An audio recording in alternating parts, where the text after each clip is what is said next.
আম কুলফি বানাবো। তার জন্য 6টা পাকা আম নিয়ে নিয়েছি। এখানে 1 কেজি 250 গ্রাম দুধ ছিল, এটা জাল দিয়ে অনেকটাই ঘন করে নিয়েছি। কিছুটা উষ্ণ গরম দুধে আমুল দুধ গুলে নিচ্ছি।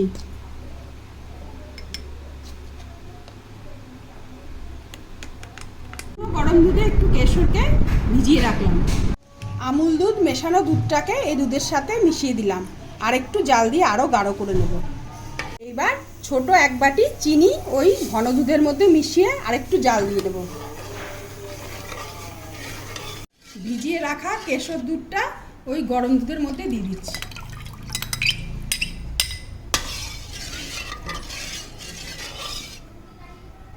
কুচিয়ে রাখা বাদামগুলো দুধের সাথে মিশিয়ে দিচ্ছি।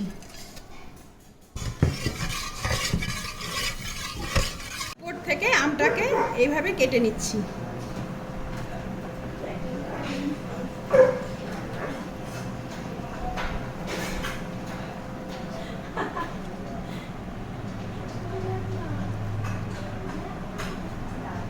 এবার ভেতর থেকে বীজটাকে এইভাবে করে তুলে নিতে হবে কেটে।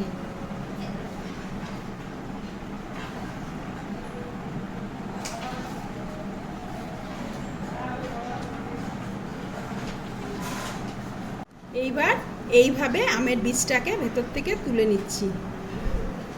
এই যে সব মিশ্রণ সহ দুধটা এবার আমের মধ্যে দিয়ে দিচ্ছি।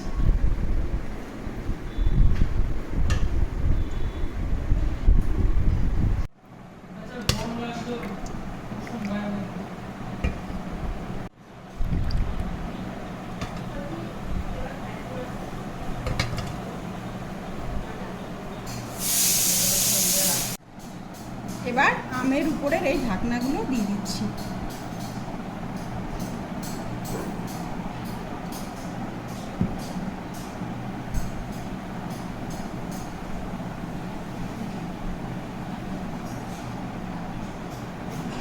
এইভাবে আমগুলোকে 6-7 ঘন্টা ডিপ ফ্রিজে রেখে দেব জমার জন্য। এইভাবে ডিপ ফ্রিজে রেখে দিলাম।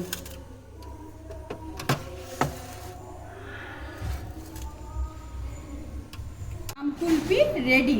এবার খোসাটা ছাড়িয়ে নেব।